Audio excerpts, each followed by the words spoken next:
السلام عليكم ورحمة الله تعالى وبركاته. مبروك للشعب المغربي بالفوز البقالي سفيان الذهبية ديال الأولمبياد 2024 بباريس. هذا هي اللي رجعت لنا بعدا كما ماء الوجه كما تيقولوا. الفوز كان صعب بزاف صراحة. تبعت السباق من الأول، كان اصعب سباق يقدر يقولها في التصريح، ولا يقدر يقولها من بعد ملي يدوز واحد 10 سنين ويسولو يقول لي اصعب سباق داز لي هو الاولمبي ديال 2024 في باريس.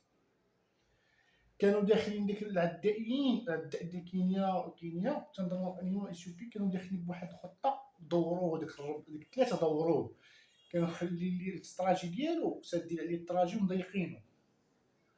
وشو سبحان الله تعالى راه كان بقالي والعداء المغربي الاخر تندوفت وكنظن سميتو تندوفت. هادو ما كانوش متفقين، غير سبحان الله العظيم بديهه من عنده.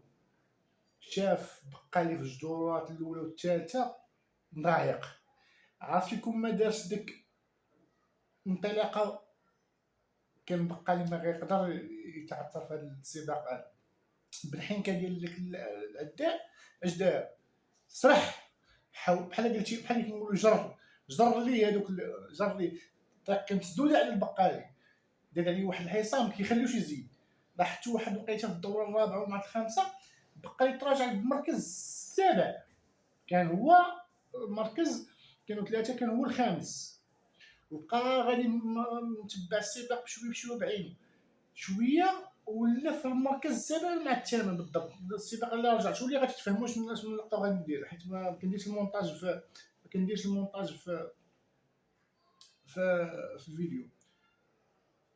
هي فاش غيخرج العداء تندوفت خرج من السباق، ضحى بداك السوف اللي عنده، عارف ما غيجيليش الماتش الاخر، قال اللهم نجر البقالي هادو ونخليو بعدا حتى جاب الدهليه بحال جابها هذيك تما روح ليا ديال برافو عليك. تحسب واحد اخرى يمكن لا مالي انا نجيبها انا ولا فهمتي، يعني ما كانش واحد الغيره بيناتهم، يعني كان واحد توافق ذهني في السباق ما بين بقالي وتندوف. جر ليه هذوك العدائين، خرجهم، خلاو الطريق فين يدوز. وداك العداء الشرس واحد عداء ديال نظن على ديال كينيا اللي طاح اللي سقط، هذاك كان غيدير واحد ديبار خطير. شو دار واحد ديبار خطير لولا في الله سبحانه وتعالى ربي دار الطريق البقالي. وهنيئا للمنتخب، هنيئا للمنتخب وهنيئا الخوف على يفوزوا ان شاء الله على مصر.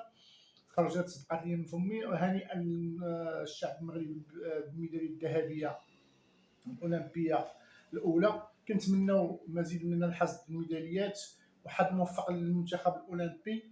وملاحظه بالنسبه للفرقه، الا رجعتوا الفيديو اللي دويت عليه على المقابله اللي خسروا مع سبليون، هو غيدخل ب70 مع مصر.